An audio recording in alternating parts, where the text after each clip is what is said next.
Hey guys, it's Ted Bogert. Welcome back to Heroes Always Welcome. You know, I love veterans, and this is our veteran centric show where we spotlight veterans who are in business or in charity or doing great things in the community. I'm here with my co host, the one and only Enrique Acosta Gonzalez with Triad Leadership Solutions. And our special guest today is my friend Joseph Griffin, the tax deed wolf. We're going to learn about his journey, his military journey, and his transition out into civilian life and learn all things about tax deeds. So, welcome back, Enrique. Well, actually, both of you, welcome back. How are you today? Doing Doing good, well. brother. Just happy to be here and looking forward to the conversation with Joseph. Me too. Me too. All right. So, before we get Joseph, we're going to spend our whole time talking about you. Enrique, tell them a little bit about you and Triad Leadership Solutions. Well, I'm Enrique Acosta Gonzalez, Triad Leadership Solution. I am the CEO. We focus on developing leaders within your company so that they're the type of leaders you like to retain. So that's all in a, in a ball of wax of what I'm doing. I love it. And Enrique is also a veteran, obviously, and he has graciously agreed to join me as the co-host or host, actually, of the show. So we have Joseph Griffin. He's an old friend. I just found out he moved. So I'm a terrible friend, Joseph. But tell them a little bit about you. Let's start in the beginning, a little origin story about you. And then we'll talk about what you're doing now and, of course, your military service. Awesome. So let me first off, thanks for having me, Ted, Enrique. Love being around like-minded individuals, even if it's virtual, you know. So excuse me. So started off New Orleans, Louisiana. Hurricane Katrina came. I was all over the place. I finally ended up in Georgia. From Georgia, joined the military at 17, joined the Army Reserves. And as soon as I graduated high school, I was out. They sent me to Fort Sill, Oklahoma for basic training, sent me to 68 Whiskey medic school at the time, and then did really good on my scores, did really good on everything, right? How you do anything is how you do everything. And then they sent me to nursing school, LPN school to be exact. Then somewhere along the times doing a couple of tours, did OEF 13, 14, went and got my RN license, just by going to school at Daytona State and just trying to take online classes whenever I could. Finally got my RN license. And then from there, I kind of did a slow transition into real estate investing. Bought my first property 2014. I was 21 years old, right after I got back from Afghanistan. Used my VA loan, no money down, negotiated all that with the seller, just got the keys to the house. Still own that house today, like 200 something thousand in equity in that thing. So yeah, Wow. just awesome. First of all, I just did the math on when you graduated, and so I'm feeling extra old right at this moment. So talk about RN. So that explains a lot about your demeanor. You're very calm. So I think nursing requires that. Any kind of medical profession, really, but nurses especially. Uh, Tell me about your service. You're a medic, and I heard you say military police either before we went live or just a minute ago. Yeah, so I was a medic, and when you're young, you just want all the smoke. I wanted to deploy so bad after basic training. I was like, send me, send me, send me. I was volunteering for things. I didn't get sent anywhere. So I finally found a unit that was willing to send me to Afghanistan with them. And the only caveat was they didn't have a medic slot. So they were like, look, if you reclass to military police, you go 31 Bravo, I believe it was, or it might still be 31 Bravo. But they were like, if you reclass, then we'll send you. And I was like, well, guess what? You're sending me. I'm reclassing. So I went to the school really quick, and it was like a month long or something. They fast tracked me through the course, and sure enough, in 2013, I ended up deploying, and they used me as a medic still, but I also had that classification as a military police. So I'm not gonna lie, I loved it at the time. I was crazy. I would imagine. I have a friend who was military police, so I don't ever mess with her, as calm as she is. Tell me about the RN and nursing. So, did you transition out and went right into nursing and then dabbled in real estate, or how did that transition out occur? So I was Army Reserves, and then I switched to Florida National Guard to actually go to that deployment. So when I got back, I was doing, my one weekend a month at, drill, and I was also nursing full time. So I not initially I was only an LPN, so I actually started off in hospice, and that's why I'm so calm, right? I was around people who were dying all the time. Death like really didn't phase me anymore. Eventually got into the hospital finally after graduating from Daytona State with my RN. So once I got in the hospital, very, very quickly, because of my demeanor, like I said, how you do anything is how you do everything, pretty much excelled rather quickly. And I ended up becoming assistant manager of the ICU in Advent Health New Smyrna Beach.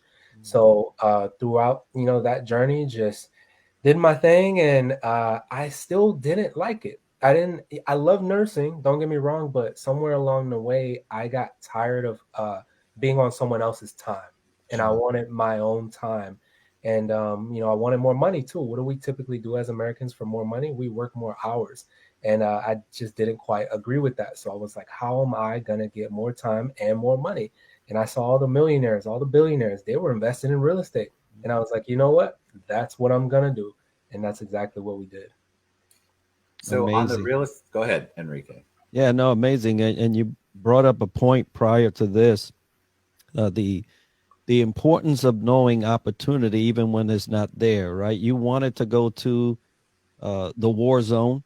They facilitated that, but you had to give up this nursing thing for the moment and get into the police force, and then it opened the doors. You still did the nursing thing, in ground, and that's amazing how you were able to see that opportunity, but go for it. As similar to this real estate thing, right? You're in nursing now.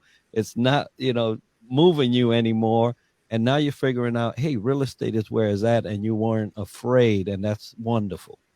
I agree. I think that's a testament. I also think there's a lot of people who have that passion but don't take that next step.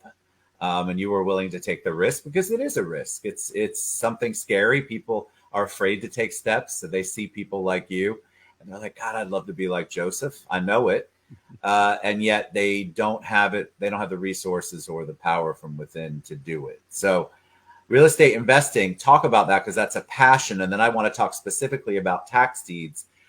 People talk about real estate investing all the time. They talk about generational wealth. It's a way to leave a legacy, all of those things. And you're living that right now. And you're also preaching that right now. Yeah, definitely. So it's kind of like you said before. I like how you said they don't have you kind of said something about they don't have it within, Power because with the we do, right? We all have it. We just don't exercise it. And a lot of people are just very, very scared to get out of their comfort zone because we all want to be comfortable. So for me, it was a matter of that mindset, because that was number one. There's no way I was going to start. How was I going to become a millionaire if I was scared to spend money? Right. So that was the first step. You got to buy the asset, and then it appreciates, then you do your value add. So you can't be scared. Right. So I started making myself uncomfortable, Ted. That's literally what it was. I'm scared to travel nurse. Scared. I was super scared. But what did I do? I applied anyway. I did it. I jumped out there. It's scary as hell, but I did it. I didn't really like swimming that much, Ted. What did I do? I started swimming more. I got my butt out there in those dark lakes and just went and did my thing, right? So it doesn't even have to be the task at hand, but you have to get in a habit of making yourself uncomfortable. We don't have to jump into a tub of snakes or anything if you fear snakes, but there are some small things we can do to as human beings to get ourselves out of our comfort zones. And that's what it was for me. Overseas, my squad leader told me about tax deeds. And at the time, I was like, oh, man, this sounds like illegal. It sounds very illegal. How? And It does sound that way. You're not wrong. But after looking into it, I was watching videos. There was this one individual at the hospital I was working at. His family had been doing this for generations. And he was telling me a little, hey, this is what you do. This is where you go. And he's like, this was New Smyrna Beach. So we're in Volusia County. He's like, yeah, you go to volusia.realtaxdeed.com. They hold auctions at least once a month. You get in there, you find the list, and you find the property. And so he's coaching me through it. And I do it. I get my first one, $3,000, I believe. And then I got another one for $1,900. And then I also used my VA loan for the second time, Ted, and got another house with no money down.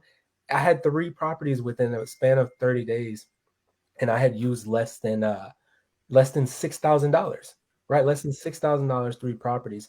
So I ended up, these were empty land parcels, the first 2. I flipped those. I made like a $12,000 profit on one, and just 2,000 on the other one, but it was still good. I had made more than I made as a nurse that month.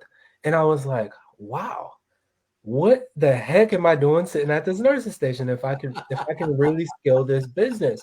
So one thing that he didn't teach me, that, to sum all this up, is that I could also use OPM, other people's money, to do this. And so here I am getting coached by someone who was doing one of these like every year or 2, because he would rehab the properties himself. I was like, I could do a lot more. So I built this team, got these contractors, started working on my credit, start getting business credit, start turning these business credit cards, using those to purchase, and then purchase the rehab, flipping properties. And then here we are today, 33 doors, short-term rentals, long-term rentals. I'm under contract, Ted, right now for 2 apartment complexes, each 12 units. So 24 more units. And that was really just understanding the game of Monopoly. The bank hands out the money. Why are we as Americans trying to roll the dice so we can pass go 1,000,000 times and collect $200? And I was like, that's not how it works. I need to get in a position to just get this money. And that's what we did. And we focused that into tax deed investing because it's a lot cheaper. And that's what really got us started. And I'm going to put these notifications on. Oh, you're good. You're good. I've got so many questions. Tax deed. So dumb it down you can dumb it down for me. I won't use anybody else. Dumb it down for Ted.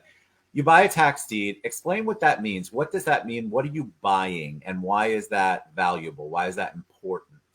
Oh, yeah. I love talking about this stuff. I know love you it. do. You're going to have to cut me off, right? I just spoke at a Chase Bank event Saturday, and they were like, all right, you got to wrap it up now. It's awesome. But so there's 3 different classifications of a tax sale, 3 main types. There's more, but these are the 3 main ones you'll hear. You'll hear tax lien. A lien is just a claim on a property, right? So Florida is a hybrid state. We do have tax lien sales. Depending on what state you live in, will determine which type of sale is conducted.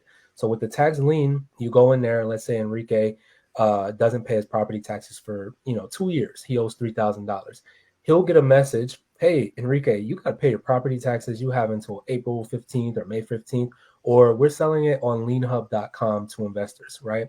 So I can come in there and get that lien on Enrique's property for $3,000, but get this, with interest. So for Enrique, he'll have what we call a redemption period to pay me back that $3,000 plus interest to keep his home. Now, nothing about a lien says you're actually getting ownership. In some states, when that lien period expires, you do get ownership, but not in every state. So that's important to know. The next classification is the deed. This is the awesome sauce, right? Florida also has deed sales, and they're public, typically online. We have 67 counties. So I go into this public auction. This same property, Enrique didn't pay those property taxes. The lien holder actually, did the paperwork to force this public deed sale. So now I bid, and let's say I win for $5,000, right? There is no more redemption period. I won that deed. The deed shows ownership, possession. So I have the deed to that land. Yes, there could be a man-made structure on that land. Then we have to start talking about clearing title, but that's not a big deal, right? That's just another step. Now, the third thing you might hear about is redemption deed. These are states like Georgia, Texas. They typically hold their auctions mostly in person, first Tuesday of the month, right? When you go to a redemption deed sale, it's kind of like a hybrid between a lien and a deed almost. But let's say I win. There is still a redemption period. It's in the title. There's a redemption period, 6 months, 1 year, just depends on the state, where the owner can still come pay me back with interest, right? It's always with interest, all right? Always with interest. So if they don't pay me back with interest, then I get the deed. Unlike the lien, where I said the lien doesn't always say you're getting the deed, with a redemption deed, you're getting the deed. You're going to get the deed when they do not redeem. So those are the 3 common types of sales that you'll hear. Now, there's other things. There's sheriff sales, scavenger sales. Louisiana has adjudicated properties that you can find on civicsource.com. There's all types of tax sale. Even Puerto Rico has a tax sale. So it's some awesome stuff. So fascinating. I mean, I think that people are just afraid and they don't understand. But you've created a whole, and Enrique, jump in anytime. But yeah, I have lots of questions. You've created a whole program for this. This is not just you keeping all the information to yourself. You offer classes and instruction and education, and you have a team. Talk about that. Yeah, so I'm the tax deed expert, but once I realized that there You're the was wolf. yeah, there was so much more to real estate investing that I didn't know in the beginning, right? So there's personal credit optimization, there's business credit, there's business structure, how to even file your taxes strategically, right? And then we jump into what to do with the money once you get access to the money. What's bad money, right? What's bad debt, right? How do we determine what's good debt? How do we even invest? What's cap rate? What's market cap? What's purchase cap? Cash on cash return, right? NOI. So then we kind of like got into all this stuff to help minimize our risk, how to ultimately cash flow. And then that also brought up the wealth, right? Why am I selling homes? There's no wealth in selling homes. And so then we're buying home with cash out refinance or get a HELOC and then use that. So all these things that kind of fit into this one picture. And that's why we started Tax Deed Wolf Academy. So when our students come in, it's not just me. I'll get the business credit experts, the Airbnb expert to teach a class, this expert come and we have it all in one. So they get everything from us, not just an online course either. We have classes weekly, right? So we have lifetime access. They get the online modules. They have the live weekly classes. We have 2 to 3 classes a week. And then they also have private group chats where they're never alone. They can ask questions. And we even have now where we provide deals, right? Not only do we have Wolfpack Capital, of course, but we also have deals that our mentees can actually go close, and we walk them through not only, hey, just buy this, right? Not like a wholesaler or anything, hey, just buy this, but hey, look, this is a deal. These are the numbers. These are typically the numbers that you would look for. This is typically how we would do this deal. You fit this category, you qualify to get this and cash flow at, $1,000 a month with this much equity. Here's the plan, right? Do you want to proceed? So it's just been amazing. It's just been amazing. I love it. Yeah, and that piece is so vital for someone that is afraid or maybe doesn't have all the experience that you do, to have someone kind of like pre-qualify them, right, for this for this purchase and say, you're ready for it, let's go, and be able to do that transaction with a little more ease than maybe I would, that don't have that information. Yeah, most people take a course and then they're still ultimately on their own. It's kind of like you read a book. Yeah, I mean, it's cool you read a book, but do you want the doctor to perform a surgery on your heart that only read the book? Yeah. I think one of the things that my experience with tax deeds is that there wasn't really a voice in, especially in Central Florida. There's a couple of people who did it and that's what they profess to do, and they seem to be successful about it. But it felt like there was no education about it. You didn't go to a tax deed class. You didn't have an opportunity to learn about it. They kept it very close to themselves and didn't share. But you're all about sharing. Look, I know it's a business model, but still, people can get in and learn something that can build them generational wealth, legacy, not have to work for the man, as us old people used to say. And yet it's something that also could turn around and get you to other businesses and allow you to travel and do the things that you want. There's a lot of options. Talk about OPM just a little bit, because I think people also talk about that a lot, but nobody ever explains how that actually works. Oh man, I could talk about this forever. So first things first, a lot of people don't give the game because they maybe they only know one way to play it themselves, right? So like with me, I will give all the game, right? Hey, look, this is how you get on the auction. Go to your county clerk of court and then, find the tax sale list. If you can't find it, call them. Their numbers on the website. Get the site, use these apps, right? The real game here, a lot of people will go to auction and they won't win, right?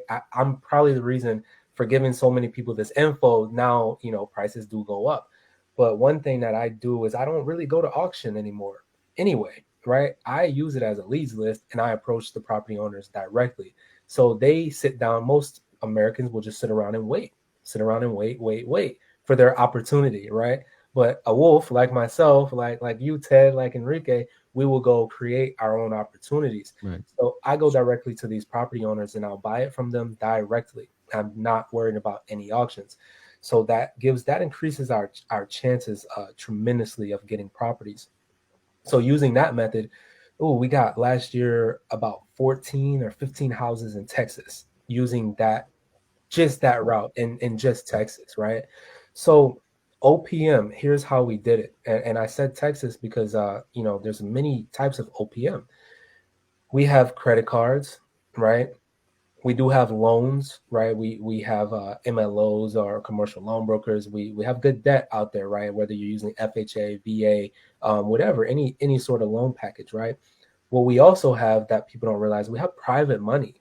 You have the rich aunties, the rich uncles, you have the co-workers that you work with that have money, a whole bunch of money, absolutely no idea what to do with it. For me, it was doctors, right? A lot of money, absolutely no idea what to do with it, right? So we also had W-2 employees. What did they have?